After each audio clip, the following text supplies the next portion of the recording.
Mtawapa sisi wote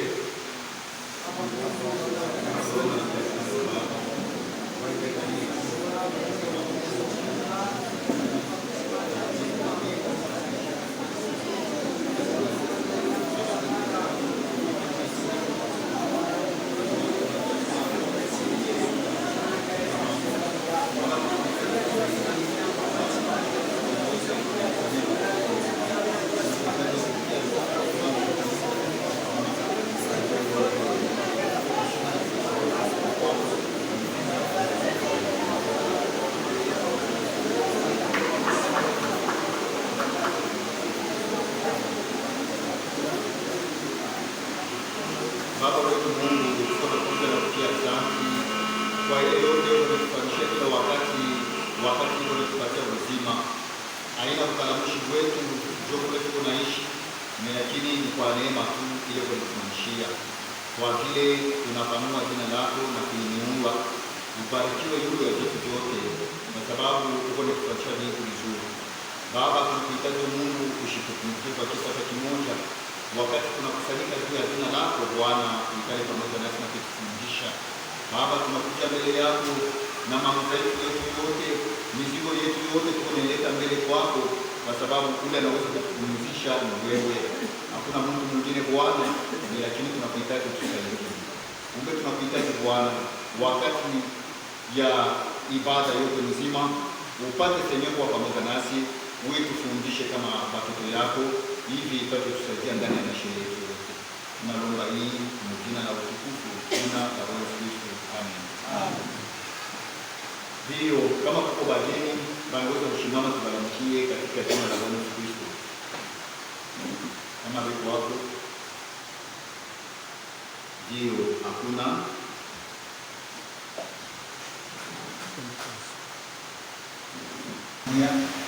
Prepare muda unaagizwa. Fred Abeka na yeye alipata kuamkia makutano na watu tunapaswa kuwa jana na akashirikisha hapa. Tutapita mara moja na tangazo. Dashi anapigia Mungu asante kwa sababu Mungu alipata kumsaidia, alipata kuzala bila tatizo, na siku ya leo analeta mtoto kanisa. Frère Kate anapigia Mungu asante vile anampatia kazi.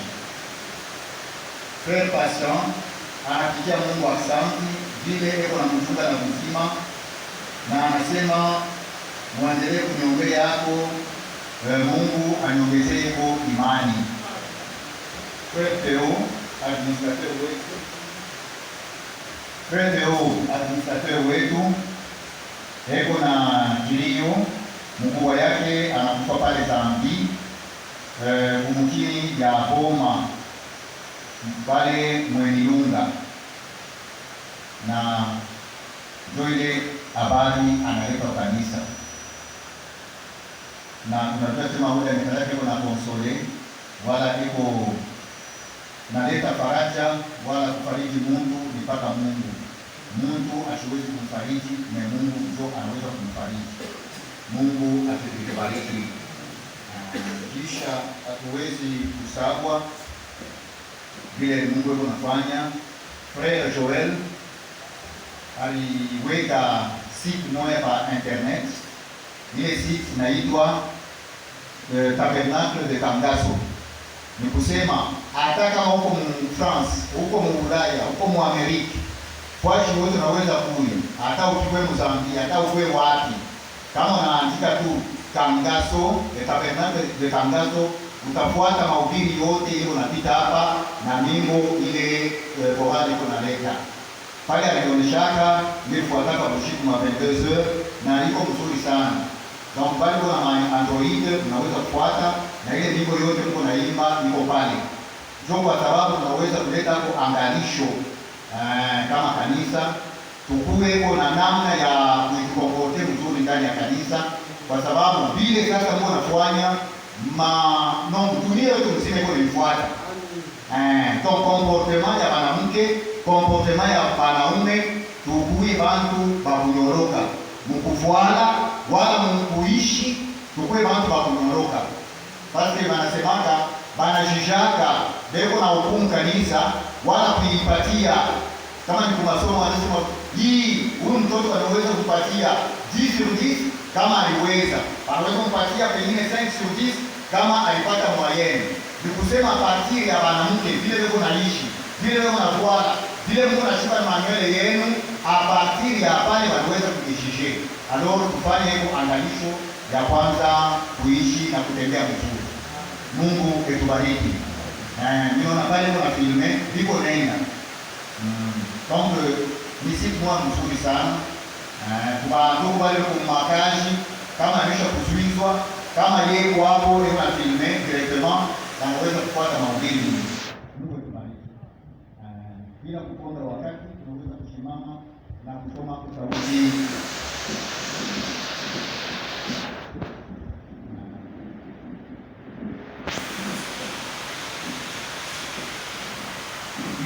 Tutasoma Genèse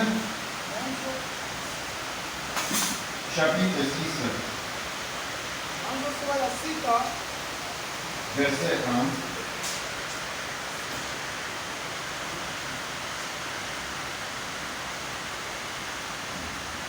Sura ya 6 na mstari wa kwanza.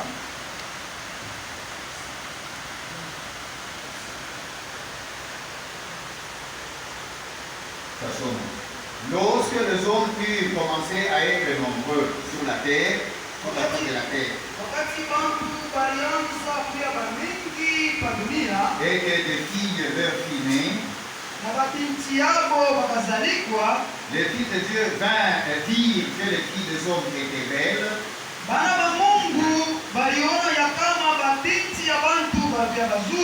et prirent des femmes d'entre toutes celles qui leur plurent. Na bakajichakulia katikati ya wale mabinti mabibi. Verset 5. Et l'Éternel vit que la méchanceté de l'homme était grande sur la terre, Na wamilele akaona ya kama bubaya kwa bantu bukakuya kunene familia, et que tous les desseins de pensée de son cœur n'étaient pas mal, n'étaient que mal continuellement.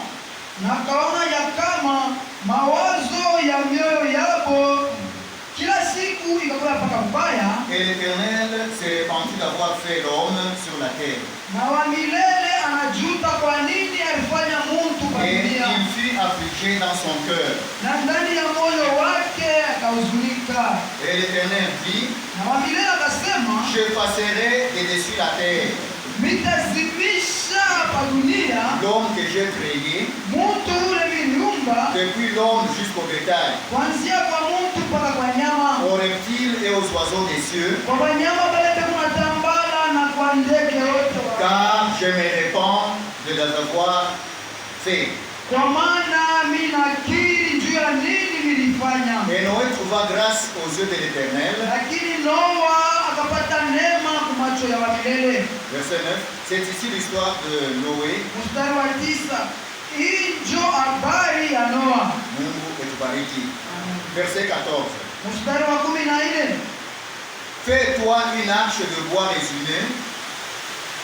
Fais-toi une arche ujifanishie safina de bois résineux, ya mochi ya mkono kupe, mai. ile iko na nyonya mai, Et tu les feras composer des cellules. na utaifanya hii safina Na itakuwa na vipande Et vipande, tu l'enduiras de bois en dedans et en dehors. na utaipakala mafuta ndani na nje. Mungu etubariki na tunaweza pingana. Hapa tunaona ya kwamba Mungu wakati alipata kuumba bantu, Mungu anaangalia mwenendo ya bantu, ubaya unaanza kuongezeka sana, na Mungu anasema hapana, hapa bantu mioyo yao iko ni bakuma kama kufanya mbaya, na Mungu anasema hakuna tena wakati inapata kuua watu wote wa dunia, pabakie kimya, pabakie pashiko Mungu. Mungu anaregrete maisha ile Mungu anaishi. na anaonyesha Noe asema fanya safina ile iko na mai, ni kusema miti ya miji ni kama na mai. Hapa ni ile miti iko sawa vile sapin, unaona sapin hiyo na mai yake ile wanaweza kutosha hapo na kuitilizia na kuidumisha dawa. Ile mti ya kofe ni muile mfano ya masapin na wanaipandaka mu makaburi. Mungu atubariki. Na wakati wanaipanda mule makaburi wanasema imekalake wanarefuka sana. Na pale mimi kusoma ile ninasema kama kumbe Mungu ashikwanze kuchakula chakule miti hapana. Alichakula kofe mfano kwa sababu ni mti wanapandaka mu makaburi. Ilianza kuonyesha deja rufu ya Yesu Kristo. Noe alifutama ndani ya ashe ile Mungu alipata kumwonyesha kufanya, na alipona bibi yake na watoto yake watatu na mabibi yao. Bale bantu balishikia message ya Noe, ndio bale balipata kupona. Na Biblia inasema Mathayo ya kusema baada vile ilikuwa wakati ya Noe, ndio vile itakuwa na hii wakati yetu. Ndugu na dada, hii tuko nachitia mahabari ya vita tunaanza kuchitia monde inaifunga pamoja juu ya kitu kimoja, na ubaya unaongezeka sana kujua ya kwamba Yesu Kristo eko kumulango. Na Mkorinto chapitre 15, Korinto wa kwanza chapitre 15 verset 23 inasema kila mtu atakuya mstari yake, kila kizazi mstari yako. Mui wakati nao tutakuwa mstari yetu. Sasa vile tuko wakati ya Laodice, tutakuya mstari ya Laodice. Mungu etubariki. Na Premier Thessaloniciens chapitre 2 Thessalonika wa kwanza sura ya 2 verset 19 mstari ya 19 wanasema Yesu Kristo njoo furaha yetu na Yesu Kristo njoo utukufu yetu, na kwa wale wote wanapenda kuja kwa Yesu Kristo anduka bafanye nguvu juu ya kushimamia masauti yake na kuya na imani ya kumtegemea. Mungu etubariki. Mui wakati mbele ya kupita kwa matoleo tunaomba Dajili apate kutoka na mtoto pastor apate kumwombea.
sifu kabisa kwa vile vyote eko natufanyishia ya kweli, yashitokake kutusaidia na shiye hatutachokaka kumupigia aksanti, na tunasema Mungu asifiwe kabisa. Bila kupoteza wakati, tutasimama na tupate kusoma sauti.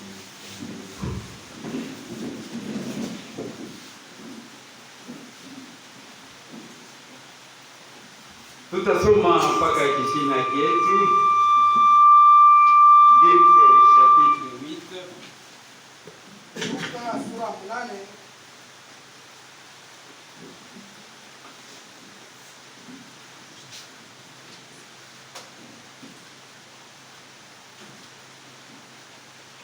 Soma maverse mbili dekala kisha tutendeleshe. À son retour, Jésus fut reçu par la foule, car tous l'attendaient. Mkurudia kwake Yesu alianza kuchungiwa na mkunji, kwa maana bote balianza kumchunga. Et voici, il vint un homme nommé Jairus, Na tazama, kukakuja mtu mmoja jina lake Jairus, qui était chef de la synagogue. ule alikuya ni mkubwa wa sinagogi. Il se jeta à ses pieds Akajitupa kwa miguu ya Yesu, et le supplia d'entrer dans sa maison. anamuomba apate kuingia nyumba yake, Parce qu'il y avait une fille unique d'environ 12 ans qui se mourait. kwa maana kulikuya binti mtu wa upekee wa miaka kadiri 12, ule alikuwa karibu na kufa. Pendant que Jésus y allait, il était pressé par la foule. Wakati Yesu anaanza kwenda, alikuwa kuna songwa na mkundi. Or, il y avait une femme atteinte d'une perte de sang depuis 12 ans. Kwa kuona kulikuya mwanamke mmoja, ule alianza kupoteza damu kadiri ya miaka 12, Et qui avait dépensé tout son bien pour le médecin, na alipoteza vitu vyake vyote juu ya banganga, sans aucun ait pu la guérir. akumkuya hata mmoja ule aliweza kumtunza. Laweza kuikala, lakini tutaendelea kusoma. Elle s'approcha par derrière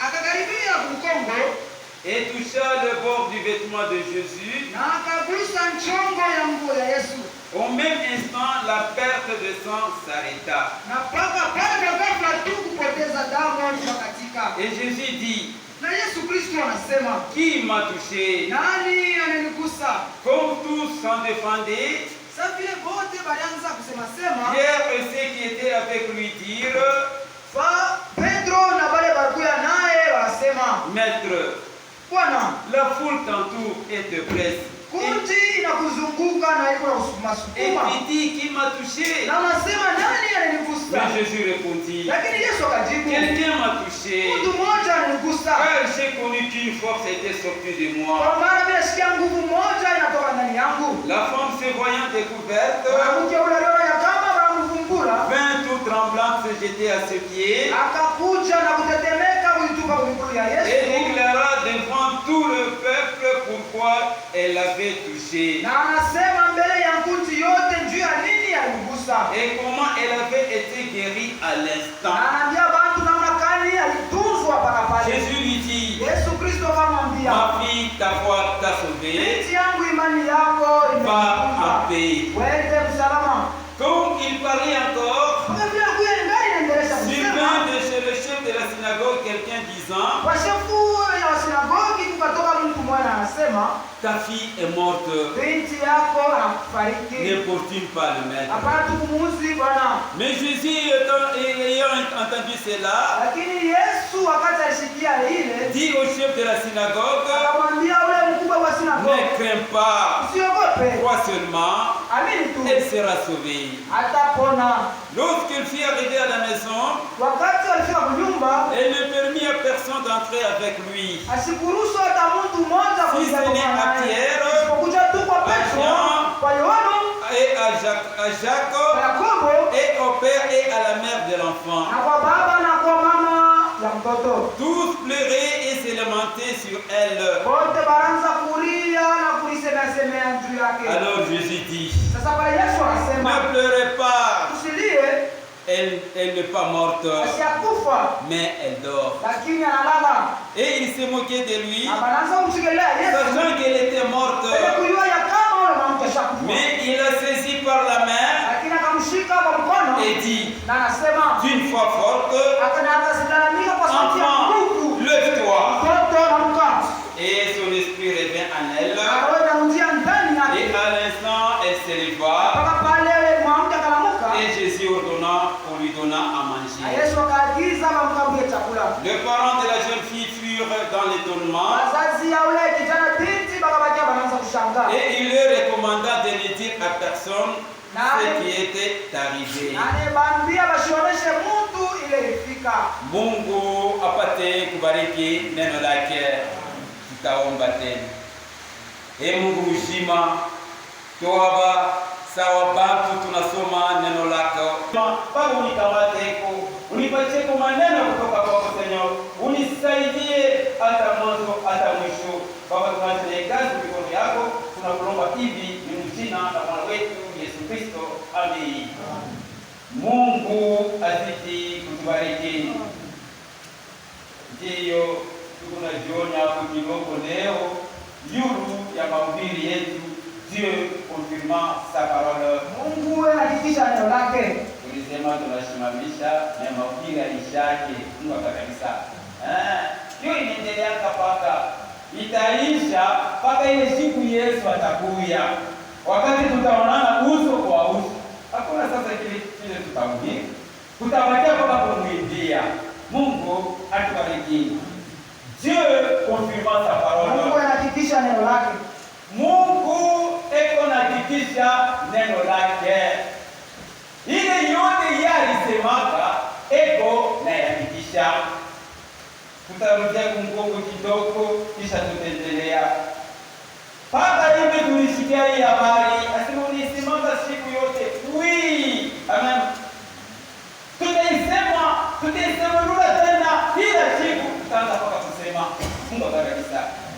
Hapa hii habari ya Jairus na habari ya huyu mwanamke.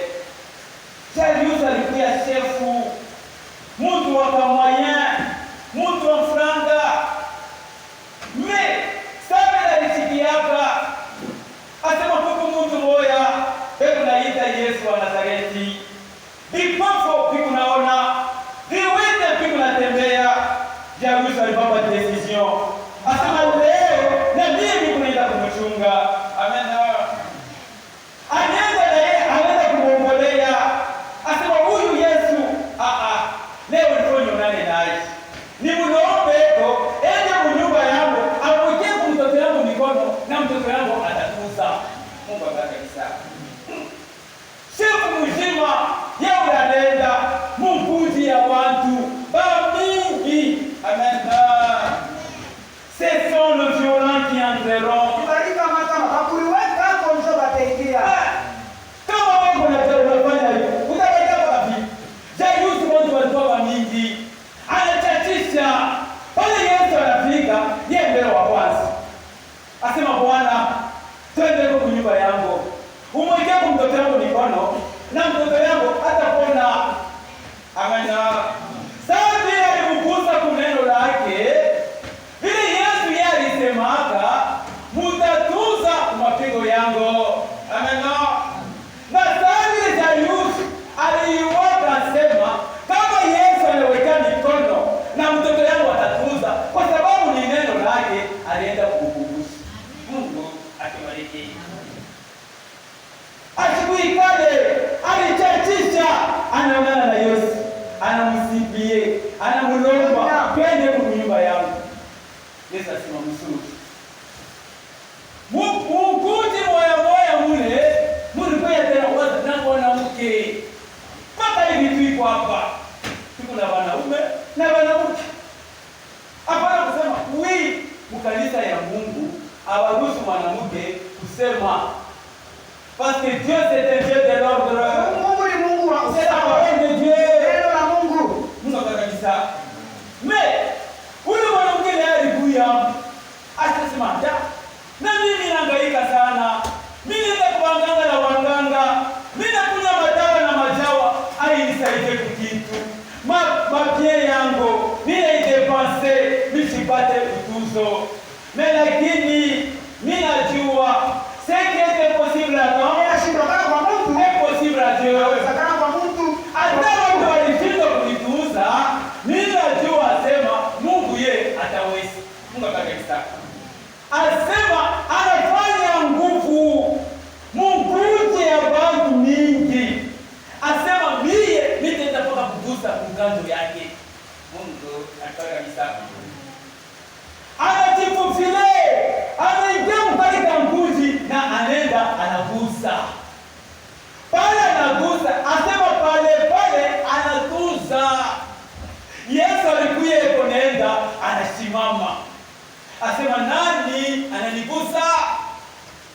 Pierre na wale walikuwa pale, asema Bwana, hapa bantu wote hao wako na kukamata.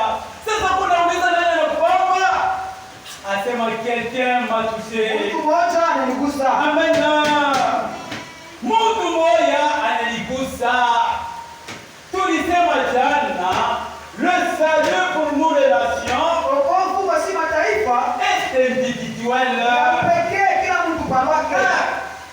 Hapa tunakui, kila mtu kuna mahitaji yake. Kila mtu hapo na kile kunataka. Mungu akaisa. Yesu eko na jibu kufuatana na hali yako. Pale anamgusa, asema anatuza toka pale. Na Yesu anasimama. Asema mtu mwana ananigusa. Je, nasema hapana. Wote hapa tuwaona wewe kuna kugusa. Amen. Wote tuwaona wewe kuna kuja mkanisa. Asema hapana. Kuku moya ananigusa. Dada yangu, ndugu yangu, tulisema lamuka, usilale kule kumbingu, kuko vitu vya mingi vile Mungu ashakukuchungia. Mungu kabisa. Pale anamugusa, anatuza toka pale. Na Yesu anasema, mimi nasikia nguvu moya inanitoka. Amen. Mwanamke anaona wanamfungula. Anakuya mbele ya mkuji ya bote, anashuhudia vile alihangaika, vile aliteswa, na pale anatuzwa. Mungu atubariki. Dieu confirma sa parole. Mungu anahakikisha neno lake. Mungu eko anahakikisha neno lake. Na tulisumulia mambo ya Adamu. Mungu alimwonyesha Adamu, unaweza kula miti ya shamba yote, lakini ile mti katikati ya shamba usiguse. Mungu c'est un Dieu de l'ordre. Mungu wa usawa. Il anasema, il est le même hier, aujourd'hui et éternellement. Hata milele. Yeye anasema asitabadilika. Mimi naweza kusema leo, nisema hapana, nirudie. Unaona vile mimi nilisema hapana, iko hivi. Mwenye kama anasema, chupa kabla anasema. Alimwambia Adamu asema usiguse. Na ile siku Adamu alikugusa na nguvu ilionekana. Mungu atubariki. Maana yake lufu ni Mungu eko na kikita sauti yake. Amen. Ile tulisema zaidi kwa moyo wa Kristo. Mwanzo kuna mkuraje na bapagano wanaanza kutafuta na njia ya lufu. Amen. Buzima ya kila mtu iko mikono ya Mungu. Sasa vile baba yetu Adama na mama yetu Adama alituingisha kamo, hakuna namna ya kuepuka. Amen. Hata leo wale Mungu na wazia sema baloshi.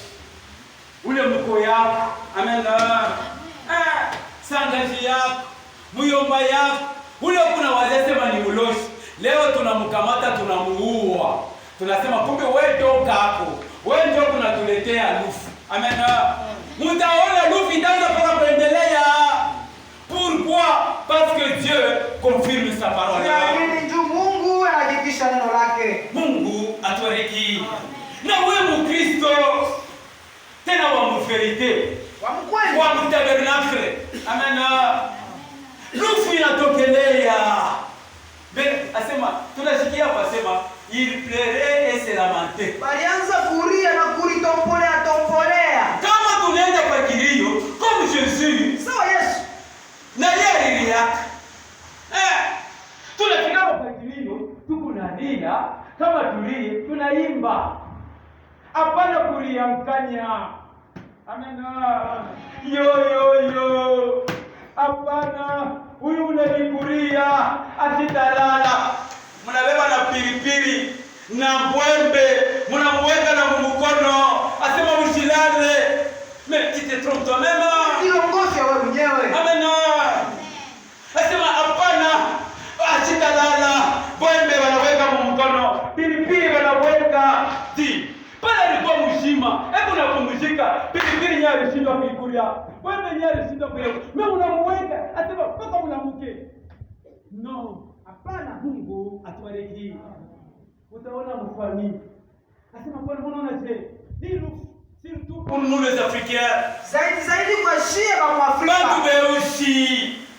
Akichikanga asema lufu ni Mungu tu alisema. Hii lufu haina normal. Sasa wao wanataka ya normal ya je? Mtu wote amena eko paka walufu njoo kwa sababu Mungu njoo alisema. Mungu azidi tubariki. Na mwingine tulisumbulia ili kuya Noa. Amen. Biblia inasema Noe alipata neema kwa macho ya Mungu. Neema ni kupokea kile hakustahili. Asita kukadhirisha, asita kusukuma. Yeye kufanisha leo. Asema Noe, mimi nashirika.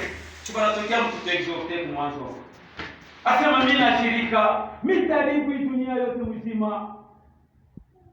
Kwa sababu angalia hapa. Asema watoto ya Mungu na watoto ya watu wanachangana. Mungu kabisa. Mitaribu. Mitanyesha katika na kila mtu atakufa. Noe anatoka hata kwenda kusema. Bandugu, badada, musikie. Mungu eko naribu dunia. Asema bantu asenowe nibuze bule kuna kufanisha. Wewe unataka kuangalia mbele. Bana beba na ile kani mashimeli kama ni banini. Banaanza kuangalia. No wewe Mungu mvula bule. Yasema ainsi hivyo Bwana anasema mashina mwingi. Ana mwingi. Hapana, Dieu sa parole. Mungu anashika neno lake. Mungu yeye eko nasimamia mpaka kwa sauti yake. Mungu kabisa. Pale basavamba ile wakati wanamuonesha Noe. Shangalie. Eske Mungu kumvula? Mungu alisema atanyesha mvula. Amen. Bari dharau, bari zula, bari katala, bari shutuka. Vula yoi. Asema bananza mbio kwenda kusafina. Noe utufungulie. Asema pana ule alifunga yeko mpaka kule nje. Amen. Aujourd'hui, si vous entendez sa voix, ne dites pas votre cœur. Leo wakati tuko nasikia sauti ya Mungu, soyons sérieux. Amen. Leo. Mambo ya Mungu ni leo. Hapana kusema shenjo tulianza. No.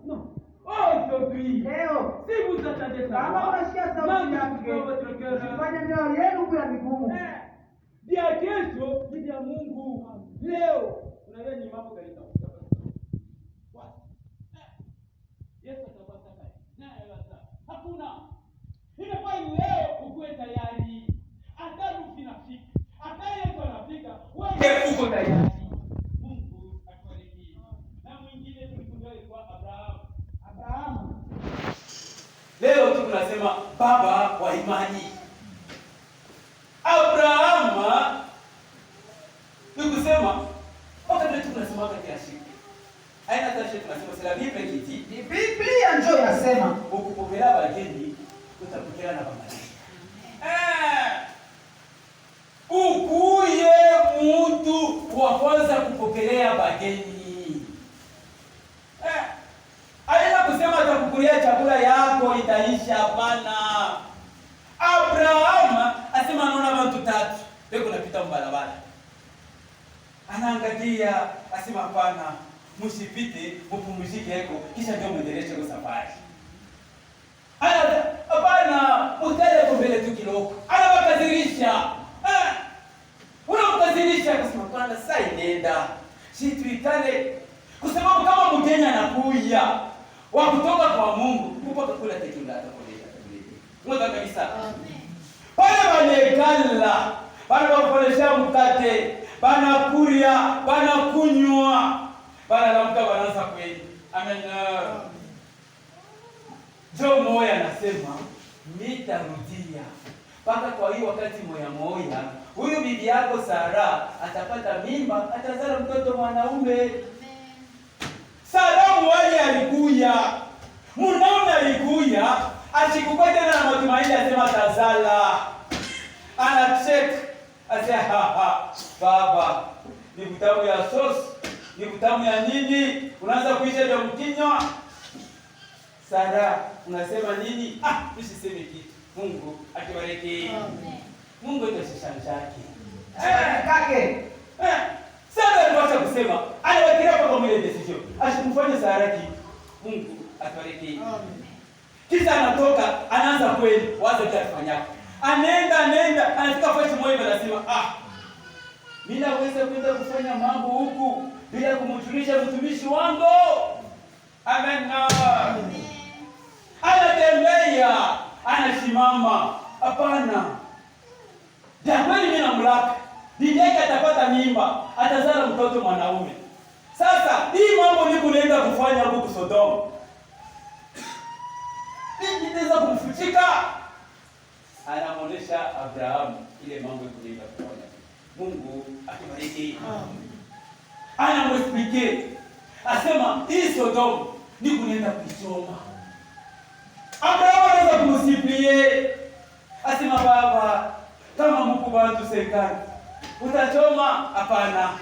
Kama mko bantu fulani kunyoroka, utachoma? Hapana. Kwa sababu mlikuyaka mwipo yake. Mungu atubariki. Mambo yetu yanakuja. Mambo yetu ile malaku Mungu alimlaka Abrahamu.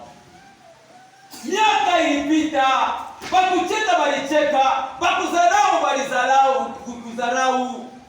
Wewe ndio kuleta sema baba wa taifa, hauna tena mtoto mmoja. Asili ni taifa itatokea wapi? Ainsi dit le Seigneur. Ndivyo Bwana. Kabla miaka ilikawa, Abrahamu na ye imani ilianza kutoka kuongezeka. Amen. Miaka inakuwa mingi na imani inakuwa tena mpaka mingi. Mungu atubariki. Ilikuwa kufika na wakati Sara anapata mimba, anazala. Mungu atubariki. Tulisema mpana kabisa. Tulisumulia tena na mambo ya Jobu. Tunasema kama Mungu anashuhudia, kama Mungu anashonta, hakutakuwa kizuizo, hakutakuwa barriere. Amen. Unaona Mkristo anafia hata kuvoyager. Anaanza kushika na boka ya kusema, asema kwa sababu batanifungia njia. Nani atafunga njia? Mungu akakabisa. Mungu yeye anaweza kusema, hakuna yule atashanje. Mungu anabishana na shetani.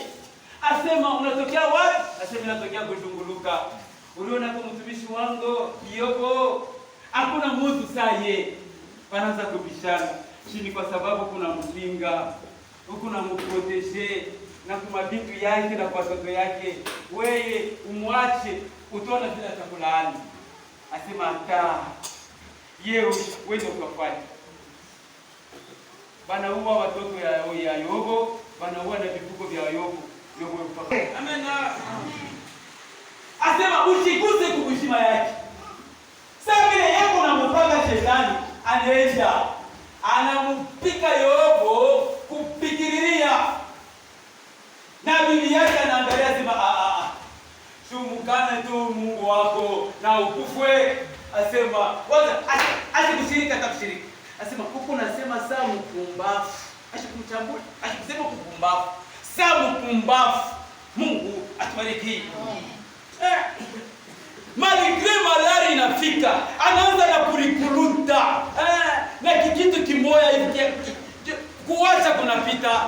Yobo asikutende dhambi. Mungu atubariki. Tulisema kama Mungu anakushuhudia, kama Mungu anakushonta, hakutakuwa kizuizo. Mungu atubariki. Tulisema tena mambo inaangalia Musa.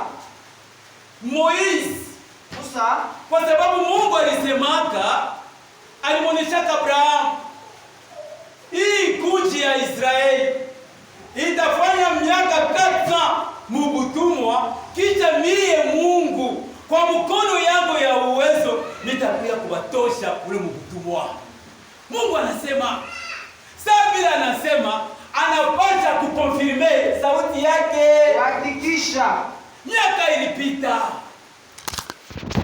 Israeli inaenda kujiretrouver mu Misiri. Bonde barizalika muli. Abaliona kule baritoka na Moizi naye anazalika muli. Mnajua histoire. Banaanza kufia kuua watoto wanaume. Banaonyesha wale ba aide accoucheuse. Asema kama Muyuda anaanza kuzala mtoto mwanaume inafaa muue. Malgré walifanya vile wapi? Na Moizi anazalika. Anekala na munyumba ya Farao. Amen. Sabila alikala munyumba ya Farao. Banamkonsidere na esa mtoto na banamupenda sana. Eko nekala na mfalme. Eko nakula na mkishe wa mfalme. Na mama yake eko namwambia sema, unaona bali. Ni ba mama yako baloko. Ni ba muyomba yako. Ni ba ndugu yako. Na balisema weye ndio utabatosha mubutumwa. Amen. C'est vrai. Malgré walikuwa na Farao bonde pa fenêtre. Bego nangara wale watumwa, bebaraza kuona binamna kwa chana. Huyo kunaona watumwa, huyo kunaona watoto ya Mungu. Amen. Moizi alikuwa na ile decision. Kumbe ndio vile mie ndio mitatosha hii kuji. C'est pourquoi on n'aide pas Dieu. ndio kwa maana abamsaidi yake Mungu hawezi kumsaidia. Eko nafanya bintu yake kwa wakati yake, kwa kutaka kwake yeye mwenyewe Mungu. Musa alipimaka kufanya vile balimuoneshaka kwa mama yake. Asema natanisha Hebreu moya na Misri moya beko na kombana. Sasa vile ule wa Hebreu ni ndugu yake, anapika ule wa Misri anaua, anamshika na mchanga. Wasi. Na mambo yale anawazia sema isikilike, haijulikane na watu wote. Siku ingine tena, masiku inapita, anatanisha tena wengine, beko na kombana. Sasa vile ye alikuwa mwa ile kizazi ya Wahebreu, anafia tena kumsaidia ndugu yake, na anashikia ule wa Misri anamuonesha sema, unafia kunifanya sasa vile ulifanya mwingine, Mungu atakabisa. Wasi. A partir ya pale anashutuka. Kumbe mambo inajulikana, mwezi anapita mbili. Mungu atubariki. Kula alienda sasa, jana nenda sasa kukutana na Mungu. Amen. Pale anakutana naye na Mungu anamwambia sasa, hapa uende ukatoshe sasa mkunji yangu. Anaona gouvernement ya Misri vile ilikuya. Asema ile wakati ilikuya une grande puissance. kwani uwezo mkubwa. Amen. Mie mtu mbele ya Farao mitazaje? Asema je serai avec toi. Nitakuya pamoja na wewe. Nitakuya pamoja na asema angana mbele kusema sema kwangu. Mimi hata kusema niko nafanya mabikonkurumina. Asema Moizi, shuko na ndugu yako Aaron. Mitakaribia mtatumika pamoja na Aaron. Amen. Huko na nini? Niko na kuona poto. Tupa mbele chini. Anatupa. Joka anatokelelea. Beba mkono yako, weka makwapa. Anaweka. Bukoma. Tosha. Anatosha. Inaisha. Amen. Anamfundisha kwa tumeexercise. Sio kujua sema eko naye. Mwezi anapata nguvu. Ali. Mungu atubariki. Sasa vile Mungu ndio alisemaka, malgré Farao alikuwa wa roho mgumu, kama Mungu anaisha kusema hakuna kitu kitageuka. Hakuna kitu kitashindakana. Alifika Farao malgré roho mgumu, na mwisho yote balitoka. Mungu atubariki. Lakini tulisimamia ni wakati walifika sasa na mji nyewe. Paka hivi leo kule tunatoka ni mbali, hapa tunafika ni karibu sana. Mungu atakabisa. Sauti ya Mungu anasema kule tunatoka ni mbali, hapa tunafika ni karibu. Angalia Israeli inapita bahari Mwekunda, inafika na karibu, banatuma na ba espion Nakupeleleka. tunakwenda kuangalia eski ni vya kweli ile nchi muku maziwa na Ansari. Banaenda wanaangalia maziwa na Ansari, banabeba na kubeba, banakuya nayo, banapimiza hapo na wengine. Mungu alisema vya kweli. Amena. Lakini bantu bale bekwamo ni ba mashanta. Anasema anatupatia hayo, tuende na tutaibamba. Mungu atubariki mpaka leo na vizuri kwake. Leo bantu wakusimamia kwa sauti ya Mungu. Leo bantu wachoka kwa fanatiki ya mtu. Basi ni mtu akamoya, utaona watu watakula hata. Binadamu anasema, "Ndio kitu watakunikana." Wewe akubatizaje watoto, tunabatiza watu wakubwa. Nenda ukubwa ina jivu. Ukubwa ile ibara. Ukubwa ni kuiwa kile unafanya. Na kuiwa maana yayo. Amena. Aina ya mafaa kutoka mpotopoto kuingia mpotopoto. Joani kutoka kwenye kanisa mkuu. Amena. Kama ujue kile ulitokea, babifuata hawatafika. Pale wa Israeli kulikuwa babifuata. Wanaanza kuona wingo ya moto. Wanaanza kuona Mungu vile tunatembea nayo. Nilikuwa kumkongo na kumbele. Mimi wanafika pale, makelele. Mungu asema, "Sasa hivi Mungu anafanya hivi, amutaingia mpaka kizazi ya Caleb na ya Joshua." Mungu atubariki. Sur 2 millions bantu 2 ule balingi. Juu ya nini? Balisimamia sauti ya Mungu. Amena. Na paka bale bado na kisasi ya kwa bale bado. Mungu atubariki. Frère Frank asema Moïse Jaritos Gunzi Moïse. Ule alienda kuingisha Mukanana ni Josué. Amen. Aujourd'hui, de même. Leo vile. Amen.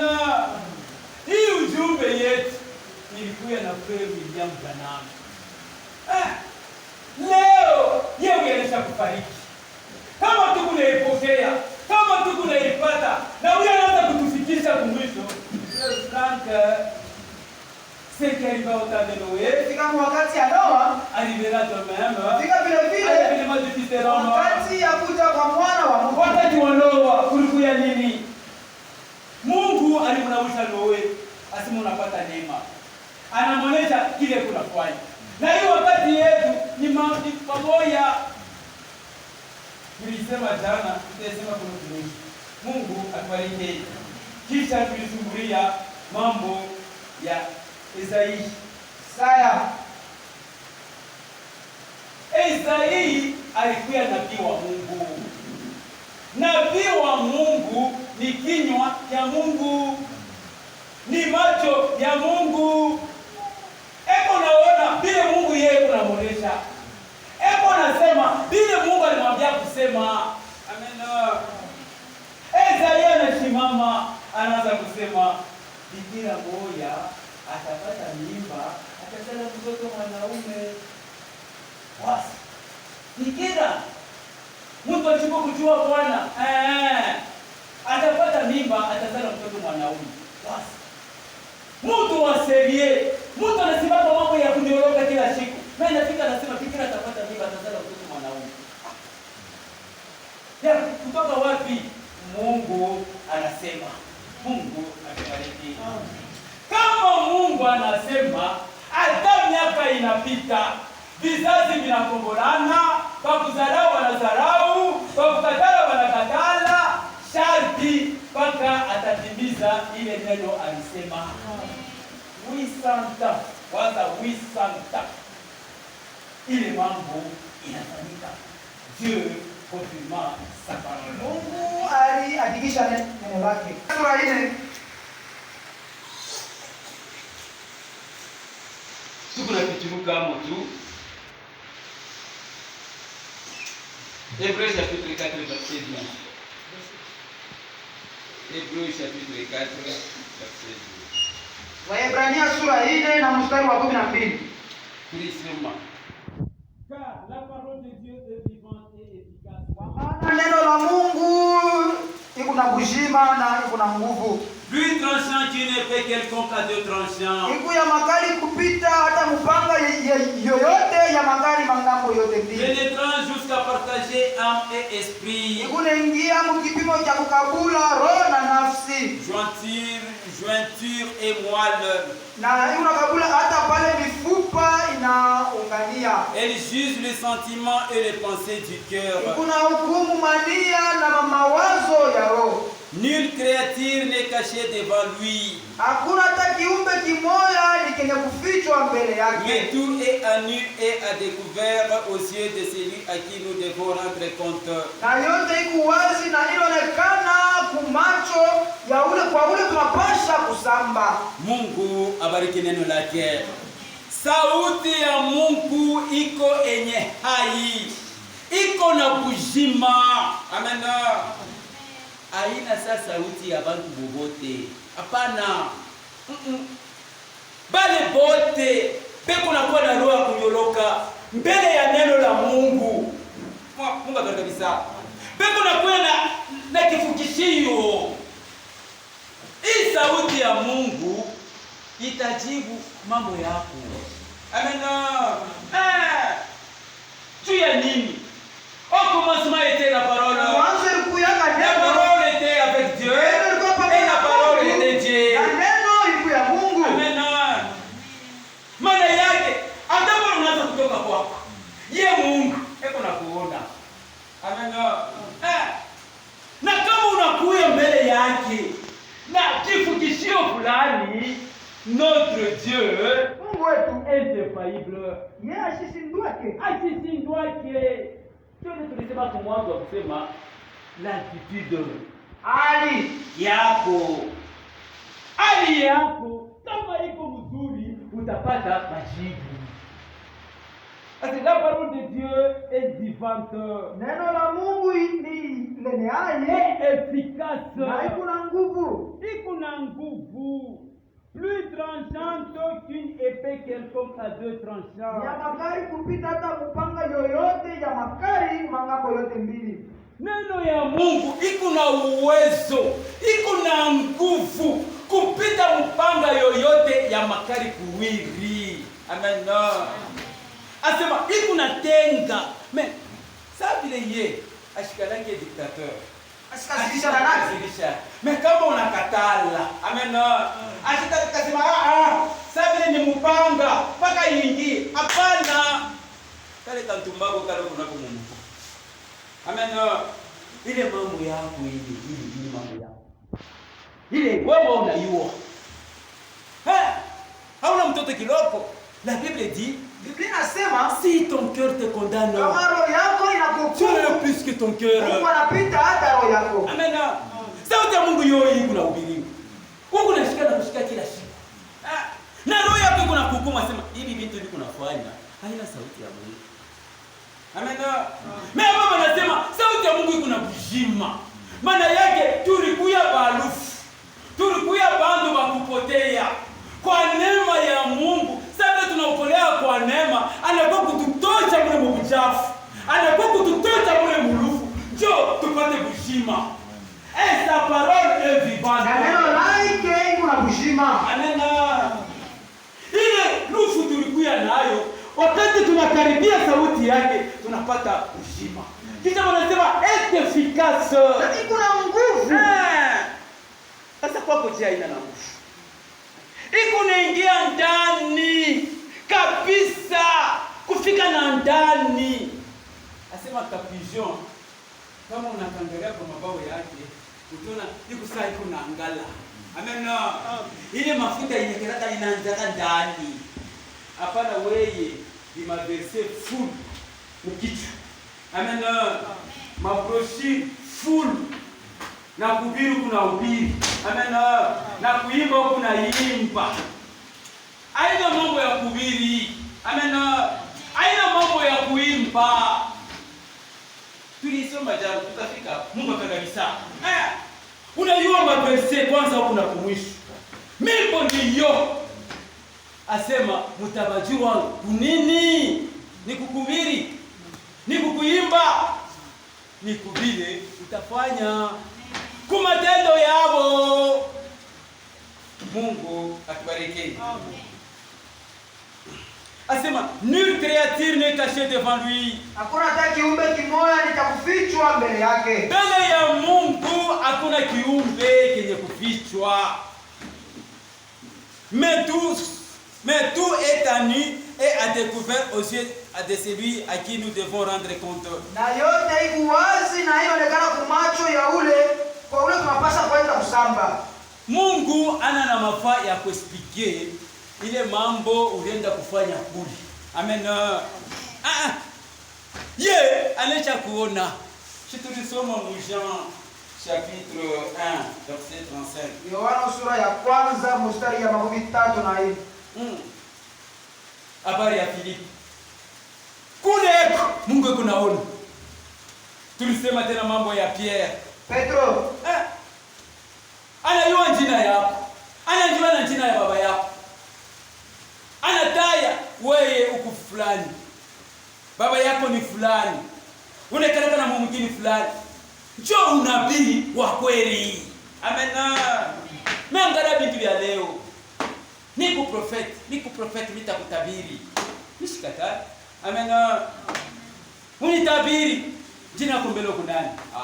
Unauliza jina. Mungu atakabisa. Wewe taye jina yangu, unitaye baba yangu, unitaye kule ulikala na vile utaniambia mimi nitachika sema wiki ni kia kweli. Nathanael banaanza kubishana. Asema eske Mnazareti mnaweza kuwa kitu mwa kizuri? Asema kuya ujionee. Amen. Engalike kunafika hivi banaanza kumuonesha maisha yake. Hébreux chapitre 13. Waebrania sura 13 verset 8. Mstari ya 8. Jésus-Christ Yesu Kristo est le même hier, ni sawa aujourd'hui jana, leo et éternellement. na hata milele. Huyu Mungu tunaamini leo asibadilike dada, asibadilike ndugu. Eko mpaka vile jana, leo hata milele. Ule Mungu moya Jarius alimwambaka decision kwenda kuonana naye. Njoo huyu Mungu moya wao unashikia hivi asubuhi. Mungu abariki. Na vya kweli wakati alimgusa, alitunza pale. Njoo huyu Mungu moya uko unashikia hii asubuhi. Jésus-Christ, Yesu Kristo est le même hier, vile jana, aujourd'hui, leo et éternellement. Il ne change pas. Asibadilikake. Eko paka vile jana. Alisemaka ce qui arriva au temps de Noé, ile ifika wakati ya Noa, arrivera de même kafika vile à l'événement du Fils de l'homme. wakati ya kuja kwa mwana wa mtu. Njoo alisema, Yesu anasema. Amen. Leo ni mambo ilifika wakati wa Noa. Leo ni wakati wa mwisho. Na wakati wa mwisho, mpaka vile tulisema kwa mwanzo, Mungu ashisemake na kizushi. Hata hebu nalamusha mpaka mtu mmoja. Amen. Anamkalamusha. Anamtuma. Wende ukabakalamushe. Ashwezi kuhukumu bila kukalamusha. Na anasema Malaki chapitre 4. Malaki sura 4 mstari wa 5. Voici je vous enverrai Élie le prophète. Tazameni nitamtumiaka Elia nabii avant que le jour de l'Éternel arrive. Mbele ya siku ya Bwana ikuje. Ce jour grand et redoutable. Siku mkubwa na ya kushangaisha. Alisemaga atatutumia Elia nabii. Mbele ya hii siku mkubwa ifike. Paka vile mkuja kwake kwa kwanza, Mungu alitumaka Elia. Na mkuja kwa pili, eko na mtuma, eko ndio kukuta mashikasi. utuhakikishe. Na sio yeye unasema. Amen. Anatutumia ujumbe. Ya kusema kurudisha kila kitu kwa fwashi. Sortez mon peuple. Tokeni kuji yangu. Amen. Alisema mtokeni. Hapa tumekala kumbe kama kule kutoka. Huyu alitoka kama Mkatoliki. Huyu alitoka Methodiste. Huyu alitoka Msambi Malamu. Juu ya nini? Kwa sababu Mungu alisemaka. Na anatutumia Eli. Amen. Hatuna na haya kutaya. Bali tutumia prophet wa hii wakati wetu wa mwisho. Hata leo tunaanza na kushikia mzuri sauti ya Mungu. Ni kupitia Eli wa hii wakati walitutumia. Na kama wewe unakupita mashikio, uko na katala. Tieni bro, Uko huru. Mungu atubariki. Yeye alisema ile mambo ilifika wakati wa Noa, itafika vile vile wakati wa mwisho. Na Luke chapitre 17, Luka sura 17 verset 30 alisema tena. mstari wa 13. Shikia vile kwa anasema.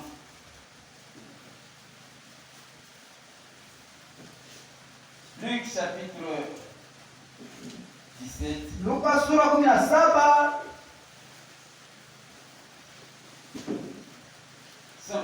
verset 26.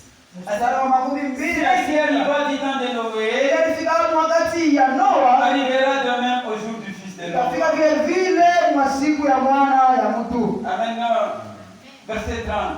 Asema, il en sera de même le jour où le Fils de l'homme paraîtra. Itakuwa vile vile siku ile mwana wa mtu ataonekanaka. Amen. Hii wakati tuko naishi ni wakati wa mwisho. Ile mambo ilifika wakati wa Lota. Ndio mambo iko nafika leo. Wakati wa Lota kulikuwa nini? Mungu alishuka. Anaanza kwenda kuchoma Sodoma. Juu ya kwenda kuchoma, pale alilamuka kule kwa Abraham, alitembea kiloko, anashimama. Eske mimi naweza kufuchika mtumishi wangu mambo niko naenda kufanya? Amen. Anamkanamusha mbele. Na Abraham anaanza kumbembelesha. Mule Msodoma, Mungu ndugu yangu, Mungu mwipwa yangu. Mungu kabisa. Na Frere Branham anasema kila wakati kuko kama makundi tatu. Niwe moyo hapa ujipange. Karibu tusimame. Hii sema na ile siku. Hii yale ufre kwa Kuku waaminifu wa kweli, ces vrais croyants wale waaminifu wa kweli sont sérieux. wale wako serieux. Amen. Je comprends sauti ya Mungu tunatuambia sema soyons sérieux. Tukuya serieux. Ce n'est pas le jeu. Haina mchezo. Hatuko kufanya michezo. Ni kazi hii unakuwa kufanya hapa. Na kila kazi iko na malipo. Usikwe tu kufanya kazi ya mpunda kule. Hapana ndugu yangu, hapana dada yangu. Angalia Abraham vile wakati. Ndio alikuwa mwinguji. Asema le groupe d'Abraham. Kundi ya Abraham.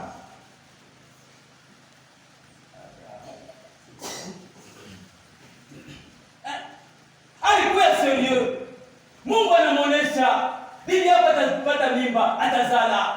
Bali kile kumtekuraje walikuya. Alikuwa mpaka serieux. Ainsi dit le Seigneur. Hivyo Bwana anasema Leo kuko katikati yetu bantu. Asema vile vile wanasema kule. Na umechenga tu. Sasa bonjo mpaka vile wanasema. Bila uko nasema chatu yuko. Na huyu Mungu mzima yanayua. Amen. Anaiona mawazo yako. Anaiona kuingia mbele yako. Mungu kabisa. Il faut être sérieux. napasha kuya serieux. Être un vrai croyant. Kuya Mkristo wa kweli. Kweli.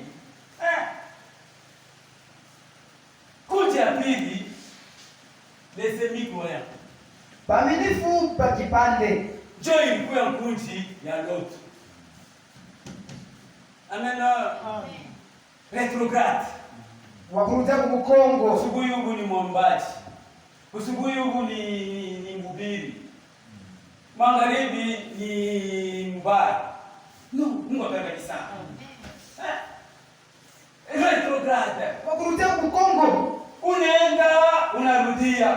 Mwikuji waza na bibi yake alota alipokea kisukuru ya chumvi na leo kipo hapo.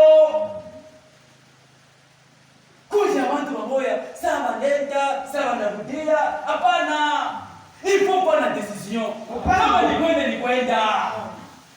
Mungu kama nakutoshi.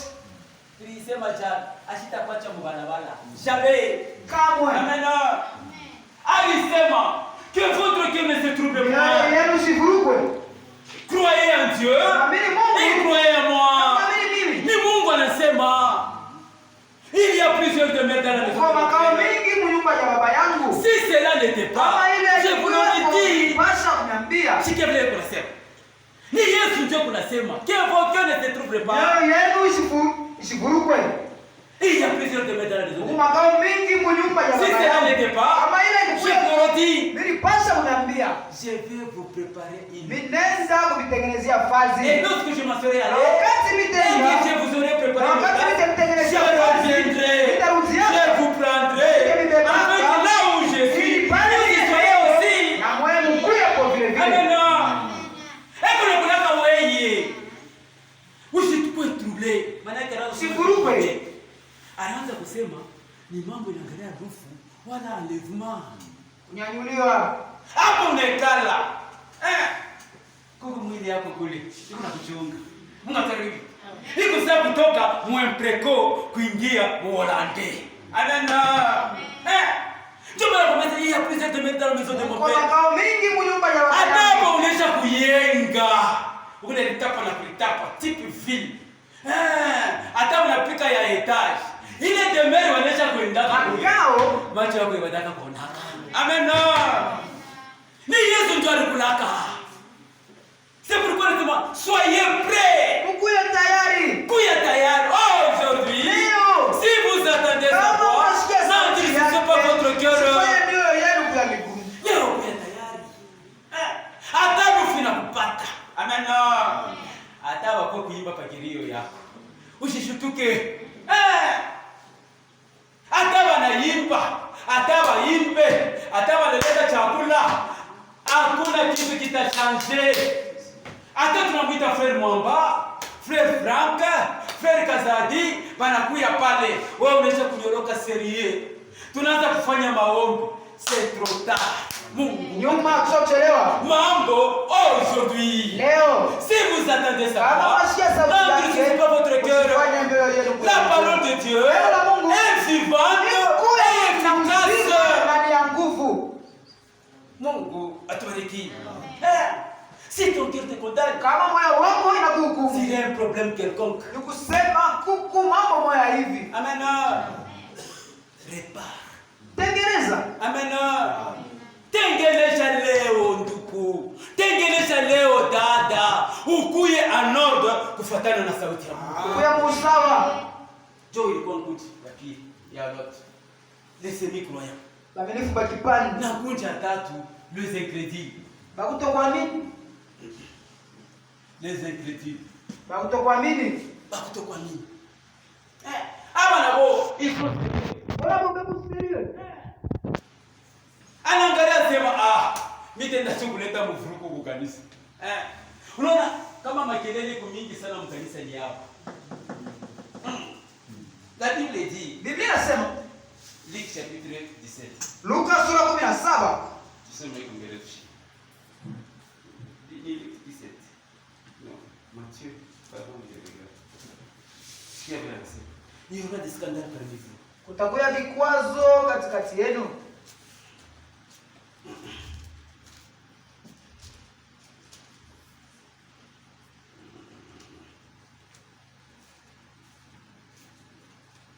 Bon, inasema hivi. Il y aura des scandales parmi vous. Kutakuwa vikwazo katikati yenu. Malheur à celui les scandales arrivent. Ole kwa ule kikwazo hiki kunakuia. Amen. Kutakuwa maproblema hapa katikati yetu. Juu ya nini? Inafaa ifike ndio tukue bashindaji. Bana kama sisi sio nous qui entrerons. Ibakuruweka konjo batengi. Hawezi kukupa taji uko kukuraze bra. Hata tunasema nous sommes dans le travail. Tuko mkazi. Nous sommes dans l'entraînement. Tuko mkujitayarisha. Tuko hapa juu ya kujitayarisha. Juu ya nini? Tukapate taji. Ile anasema kwa Afrika bengi. Sasa nipate pataka kitakataka. Oui, Ndio. ile kwa inafika kule. Hata bade. Katikati ya wale bade. Na wewe uko hapo. Amen. Sasa vikwazo ndio vitafika. Ila havitafika vya kutokea kuzambi. Havitafika vya kutokea Lubumbashi. Katikati yetu wasi. Yenda kusengesha watu wa mwe. Ase no. Roho ni kuna mikombalia. Nise oui, kuna tukombalia. Kama Yuda shikumtoa Yesu. Kama si leo hatuna watoto ya Mungu. Ase Mungu atubariki. Oui. Ilipendeza Yuda amtoe Yesu. Yesu akufwe. Sasa si mataifa tukue watoto ya Mungu. Sasa Yuda yeye mambo yake fisha wapi? Il faut être sérieux. Napasha kuwa sérieux. Est-ce que tu peux être dans l'église? Unaweza kuwa ndani ya kanisa, Mais instrument de Satan. lakini tu chombo tu cha shetani. Chombo diko. Mais un autre est dans l'église. Na mwingine yeye ndani ya kanisa, Instrument de Dieu. chombo cha Mungu. Non. Dieu ne dit quoi mon. Si tu wakati tukunaishi. Jésus dit, je me tiens à la porte. Yesu Kristo anasema mimi nasimama kwa mlango na niko na kongo. Si quelqu'un entend ma voix, Kama mtu anasikia sauti yangu, sana kufungula, tengia. je souperai avec lui. Nitakuwa kwa nawe na yeye pamoja na mie. Mungu atubariki. Hapa beko sérieux. Hapa beko nasema sherehe yetu ile mambo ile Mais mubaya hapa. Dieu confirme sa parole. Mungu anahakikisha neno lake. Alisema mu Jean 14. Yohana sura 14. Il faut trouver le secret. Ndio yenu sifurukwe. Croyez en Dieu. Mwamini Mungu Et croyez en moi. na mniamini mimi. Asema mwamini Mungu na mwamini mimi. Il y a plusieurs demeures dans la maison. Muko makao nyingi mnyumba ya baba yangu. Si cela n'était pas. Kama ile ikue vile nilipasha kuniambia. Maana yake anaanza kukwambia kusema adui wetu wa mwisho ni rufu. Mshikwetu ile. Amen. Mshikwe. Hata leo na Fred anasema pale alienda kule ngambo. Amen. Aliona mapendo moja ile yakataka kuona. Asikupende hata kurudia. Mungu afariki. Maana yake kama unalala leo, kama unakufa, kuna mwili, kuna mchunga. Kisha nasema, je vais vous préparer une place. Naenda kutengenezea vazi. Ni wewe kunataka. Maana kile miaka inapita. Vizazi vinakombolana, watu wanakufa. Ni Mungu tu alisema. Dieu confirmera sa parole. Mungu atahakikisha kila neno lake. Hii mambo haitajishiaka hata. Yeye ndio alisema. Asema kama mimi naisha, nitakuwa kumbeba. Pale ndiye nitakuja. Na Mungu kuyepo. Amen. Iko mambo yako. Hebu natembea naye. Mungu atubariki. Juu ya kumaliza shika mbele 2 Pierre chapitre 3. Petro wa pili sura 3.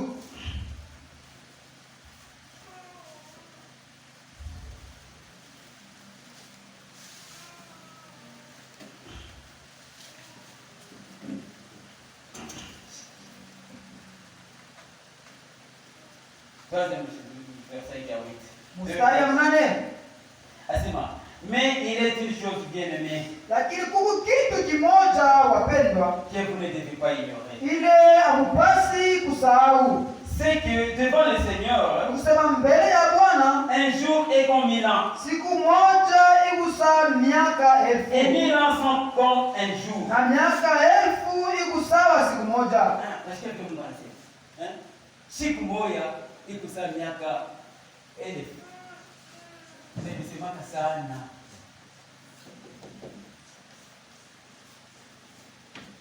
Siku moja 1000 ans. Un jour. 1000 ans. 2 jours, 3 jours, 4 jours, 5 jours, 6 jours, 7 inasema alifanya kazi kwa siku 6 na siku ya 7 alipumzika. Amen. Le Seigneur ne tarde pas dans l'accomplissement de la promesse. Bwana asikawie mkutimiza kwa malako yake. Alikulaka. Leo amini ya kusema mimi niko ndani ya Kristo. Kama mimi nalala hata mumai, hata mumoto, hata namna kani, mshangaike tu ni kutafuta barabara. Amen. Mimi ndani ya Kristo, mimi najua sema il y a 2 voies. Kukutuma njia mbili. Il y a le haut. Kuku njia ya juu na njia ya chini. Wewe moyo kwa mikono yako. Kubiri unafanya kuna jipasulia njia yako. Il y a le paradis. Kuku paradiso Et la jeune. na ngena. Mungu akwenda kabisa. Hapa sema le Seigneur ne tarde pas pour l'accomplissement de la promesse. Bwana asikawie mkutimiza malako yake. Comme quelques-uns le croient. Wale wengine peku na iwazia. Wengine wanachoka. Wanalekea na wanakuwa baridi. Abrahamu baba yetu wakati miaka ilikuwa kunaongezeka na imani yake ilianza kuongezeka. Amen. Amen. Sasa ni vya kweli vinakuwa karibu. Malama yote ile walisema yote kunaonekana. Mais il eut de patience envers vous. Lakini eko na mivumilia tu. Wazi. Mungu anatuvumilia. Anaangalia sija kama nakuya hii asubuhi. Mwiani huyu ndugu, mwiani dada. Atabaki. Eko na kuvumilia.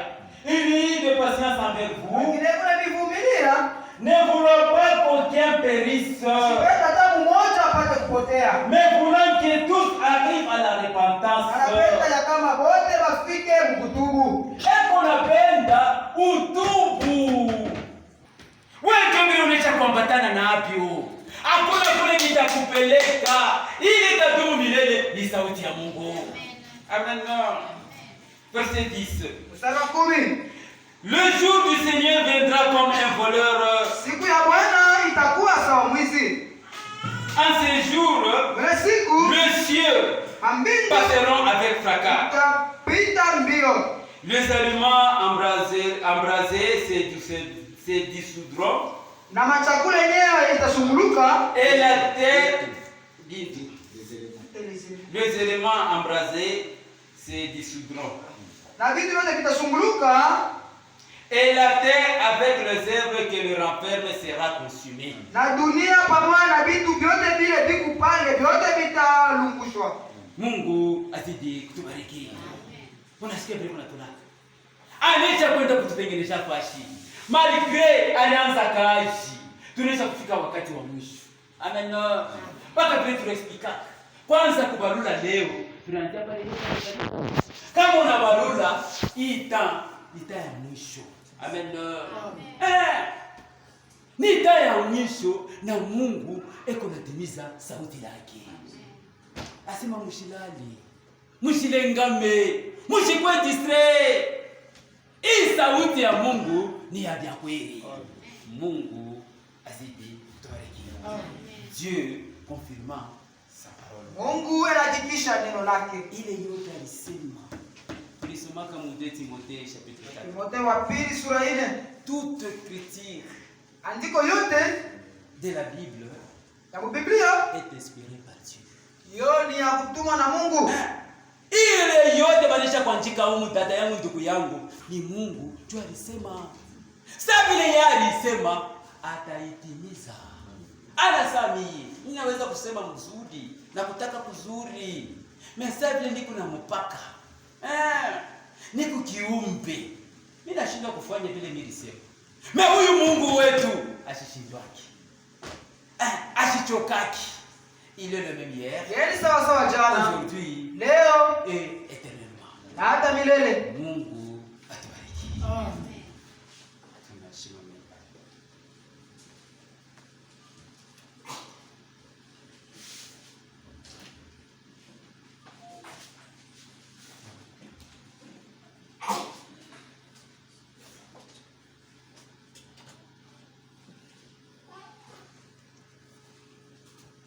atubariki.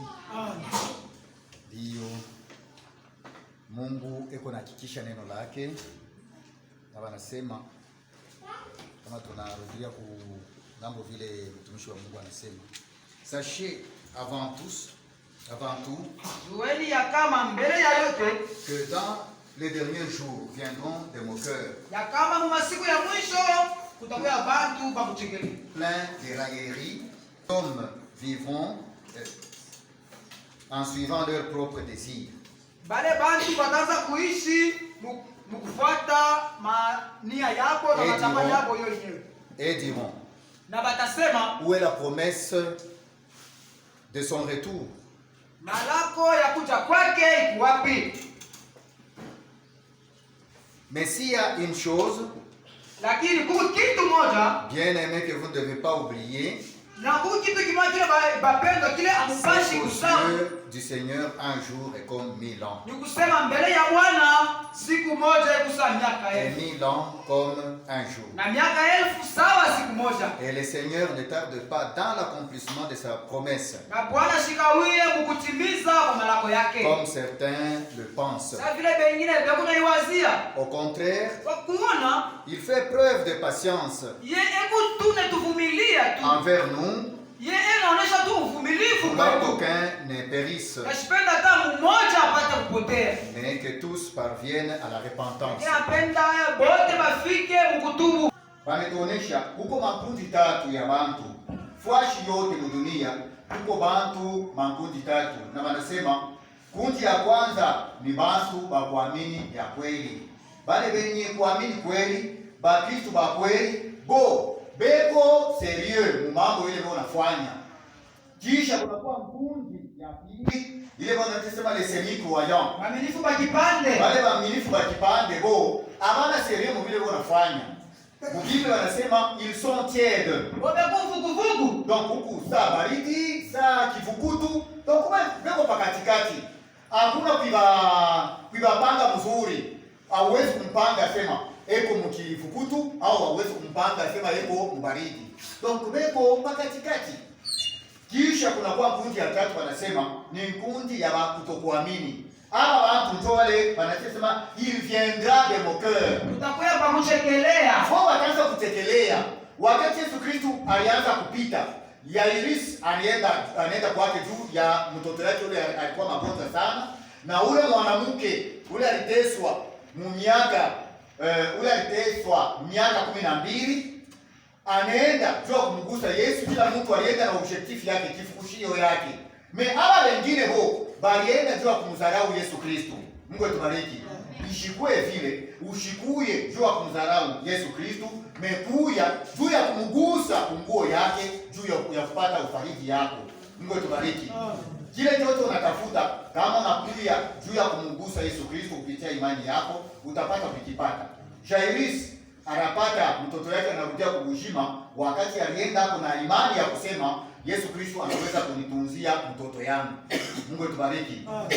Ilipita na pale olea kumtunza mtoto, alikuwa nini? Alikufa juu ya kuhakikisha kwamba yeye ni Mungu ule eko mmoja jana, leo hata milele. Alimfufua mtoto yake. Mungu atubariki.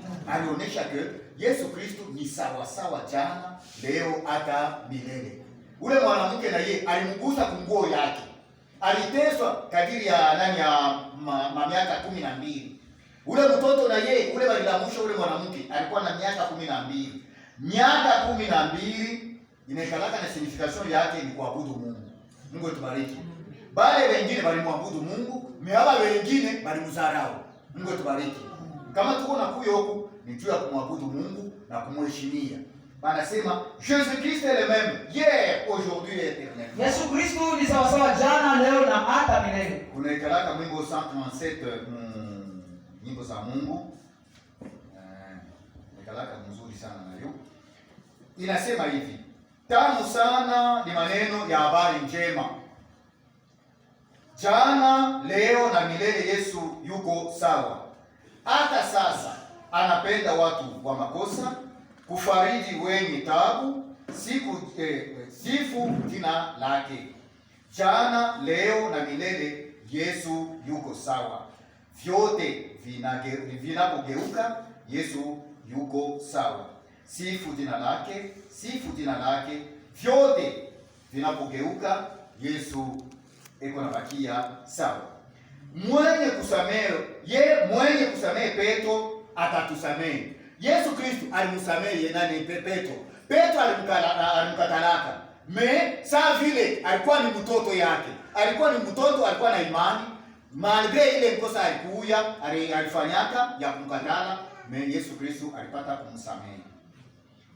Atatoa shaka zote kama kwa Tomasi. Kama uko na dudu, kama uko na shaka ndani yako, vile alitoshaka shaka ya Toma, atakutosea na wewe. Pale Yesu Kristo alisema, kuya upate kugusa mwalama ya vidonda yangu. Toma tu anasema hapana, Bwana na Mungu wangu. Mungu atubariki. Donc Mungu eko pale juu kutusaidia. Si Dieu vous fait sortir, kama Mungu ananitosha, il ne vous laissera pas en cours de chemin. Asitaniachia munjia. Kama ulipata kutoka mmadhehebu, Mungu ashitakuachia mkatikati, hapana, atakufikisha kumwisho. Pale ndio anasema que votre cœur ne se trouble pas.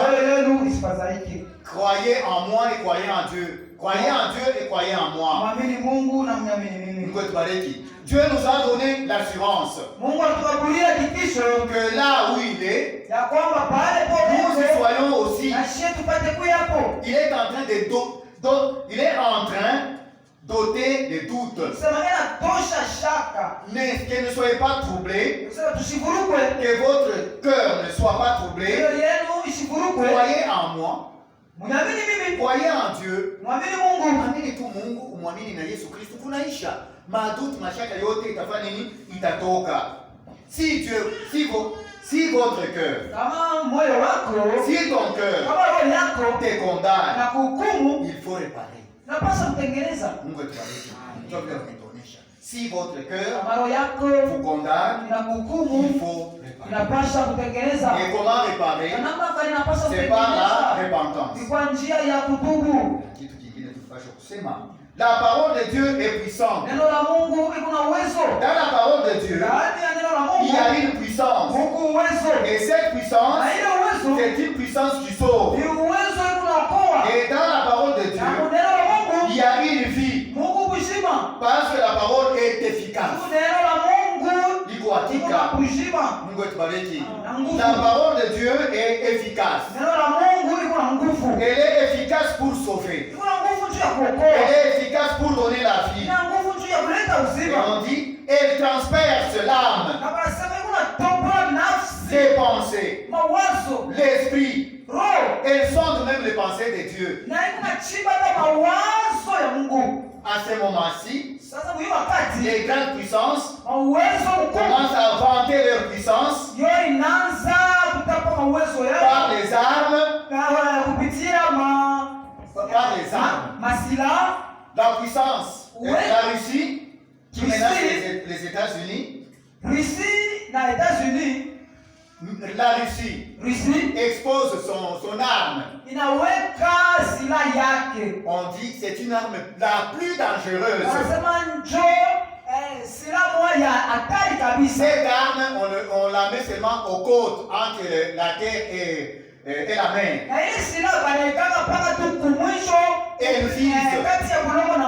Elle vise le terre. Quand vous remarquez,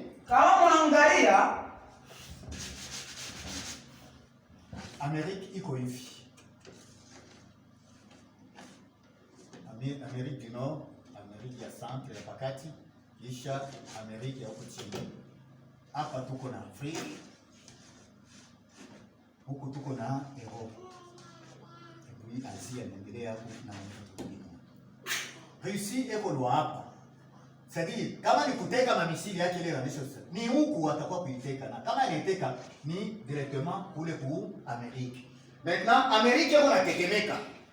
Juu huyu ni puissance na huyu iko na puissance. Huyu uwezo na huyu na uwezo. Mauwezo mbili inaanza kutetemekeshana. Huyu iko anatetemesha mzake na huyu iko anatetemesha mzake. Huyu kile kinamsukuma kwanza ufanye vile unafanya juu. Anajua sema huyu Amerique kupitia na hawa wazungu hapa beko huku ba Mgulaya beko mkimoya banaweza kunyatake, na kama wananyatake banaweza pengine kuniwina juu niko mimi moya. Sasa na ye jogo invente maarme ya kusema mimi naweza kibanani kibawina. Mungu atubariki. Alors ile mabukonzi ya mabunduki banaweza kufanya mabukonzi ya mabunduki. Kweli ni vitu moja viko vya kuhalalisha dunia. Profeta alisema dunia inaanza kupasuka. Le monde se disloque. Dunia inaanza kupasuka. Mungu atubariki. Les nations se disloquent. Mataifa inaanza kupasuka. Sasa vile alisema vile ni kweli vitu tunaanza kuviona. Ndugu na dada. Banasema il y a 1000 ans devant Dieu. Kuko miaka 1000 ya Mungu. Ni siku moja. Anatuonyesha huko asema alifanya makazi pendant mashiku 6. Na ile miaka 6 ile nani mashiku 6 inaonyesha 6000 ans. Na tunaisha kufika kumwisho ya 6000 ans. Mwisho inaisha kuenea deja. Hii tu unaenda nayo ni prolongation bure. Ni nyama tu pale tongezea. Anatongezea hapo tu. Sasa hii anakuongezea ni kusema maisha yako tanza sasa kucheza nayo. Mungu atubariki. Jua anakupatia recreation. Unaanza kucheza? No, recreation nayo inaishaka. Mungu atubariki. Kama wanakuongezea, jua sema ile kuongeza unekalaka nayo na mpaka yake. Ile mpaka yake ni Mungu yeye anashojua peke. Ndio pale wanasema la parole de Dieu est efficace. La Mungu ina nguvu. Elle est puissante. Kuna uwezo. Elle est vivante. Elle est vivante. Ikuna kushima. Elle transperce. Ikuna pasura. Hata kama nani hii mataifa yote iko nataka mapuissance ya mabunduki yayo, mais la parole de Dieu elle est puissante. Ikuna uwezo. Mungu atubariki. Josué balimuonesha akasema hii Jericho mutenda kuibamba, mutapiga paka parapanda bule. Hakuna sema mshale balienda kuingia nayo. Parapanda ni nani injili. Mungu atubariki. Injili, c'est-à-dire la parole de Dieu. Kusema neno la Mungu. Mutapiga paka parapanda bule, mkushunguluka ile mkini kunaisha siku ya 7 bibumbashi itafanya nini? Bitanguka. Mungu atubariki. La parole de Dieu est efficace. Neno la Mungu ina nguvu. Iko na vunja kintu. Iko na vunja hata nguvu ya wale wenyewe walitapa sana wa nguvu. Belshazzar alianza kulitapa na nguvu yake. Mais la parole de Dieu a été prononcée. Neno la Mungu ilisemewa pendant la même nuit. Ile usiku mmoja Ils étaient en train de danser, de chanter, de boire. Chacun est venu. La parole a été confirmée. Balibamba mukini bushiku bule. Na royaume yake ifanye nini? Inaisha. Dieu confirme sa parole. Pourquoi? Sa parole est efficace. Elle est puissante. Elle sonde. Elle perce. Mungu atubariki. Na batoto ya Mungu beko na ile sauti ya Mungu. Kama uko na ile sauti ndani yako, muangalie Job walituonesha hapa. Alishimamia kwa sauti ya Mungu. Malgré bibi yake alimuonesha sema umchangule Mungu, umudharau Mungu. Ye alijua sema je suis sur la ferme parole. Niko yulu ya neno ya kushimama kabisa. Sur le rocher. Yulu ya mwamba. Les rochers immuables. Mwamba ile haiwezi kuteka. Notre Dieu, Mungu wetu Jésus-Christ, Yesu Kristo, c'est un rocher qui ne change pas. Mwamba ile haiwezi kubadilika. Tout le monde se tient sur Jésus-Christ. Wote wanasimama yule Qui est la parole, ne peut pas trembler. Haiwezi kuteleka. Vile walisema n'ayez aucune crainte. Mshikwe na oga hata moja. Mtoto wa Mungu ashikanake na boka. Juu anajua ya kwamba ule Mungu ule alipata kulaka vitu yote eko naye. Banasema tukue na imani saa ya Jacob ya nani Abraham.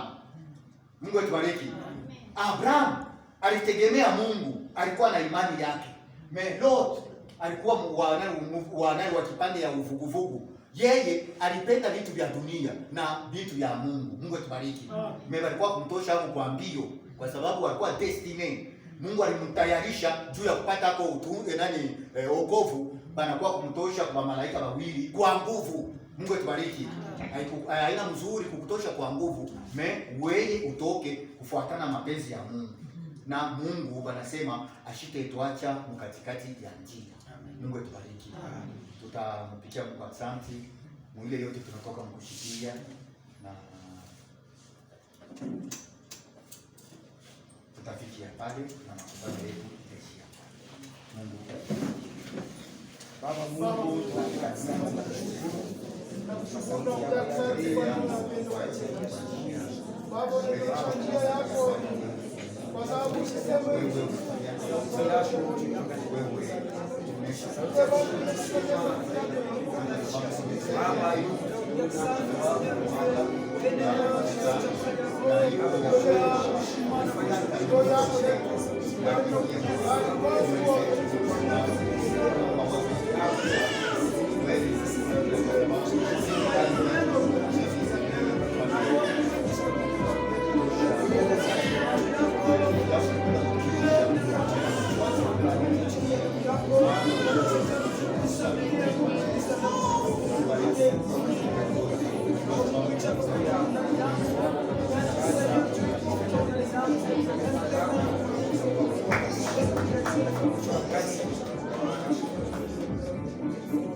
Baba Mungu, tuko nakuja mbele yako na kuja asante kwa sababu wema wako iko mnene sana.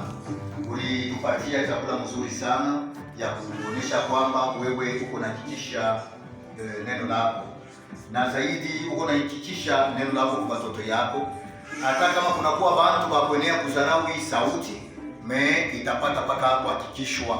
Kumbe tunakuhitaji Mungu, uitupatie imani sa vile ilikuwa ya Abrahamu, imani sa vile ilikuwa ba mitume, imani sa vile ya wale wote walikuwekea matumaini Bwana, kwa sababu kupitia imani yao Seigneur ile walikuwa nayo ndani yako abakupatishwe yeye. Hapana, ule mwanamke aliteswa kadiri ya miaka 12, wakati aligusa nguo yako Bwana alipata kupona. Jairus wakati alikufikia ashikupate haya, hapana, alipata mtoto yake anatunzwa. Baba, tunakuhitaji Mungu, tunajua sema hata sisi tunaweza kuwa na mizigo ya kuachana, tuona maproblemu ya kuachana, tunajua sema kwako tunaweza kupata ufariji, kwako tunaweza kupata jibu. Kumbe Bwana, kama uliwafanishia habari, tunajua sema na leo unaweza kutufanishia, kwa sababu kwa Mungu ule iko mmoja jana, leo hata milele. Vile uliwafanishia bo, utatufanishia leo tena, na utaweza kuwafanisha tena wengine kesho. Bwana, tunakuhitaji usitupungie kitu kimoja hata. Tunakuhitaji utupatie nguvu, tushimame imara kwa neno lako, na tunashikia kwamba hautetuacha munjia mkatikati ya njia, kwa sababu wewe unafikishaka watoto mpaka kule ku destination yao. Tunakumbuka wakati ulipata usindikisha wale watoto wa Emau, ulitembea nao Seigneur munjia yote, na wakati walifika kwao unaingia nao na ndani ya manyumba yao. Kweli Bwana, tunakuhitaji Mungu, wewe ulikuwa pamoja nasi mwi wakati, utembee pamoja na sisi mumanjia mote, uitufikishe na kumanyumba yetu salama, ili tulipata kukuta pahali hapa itusindikishe. Na tunakumbuka ndugu Teo ule anapotesha ndugu yake. Baba, tunakulomba upate mubariki, hata wakati wanaweza kufanya safari juu ya kwenda pale Zambi. Baba, tunakulomba uwatembeshe katika salama, na upate kuweka mambo yote, kwa sababu wewe unachunga watoto yako. Baba, upate ubariki kanisa lako, kwa sababu tunaiomba hii mjina la Bwana Kristo. Amen.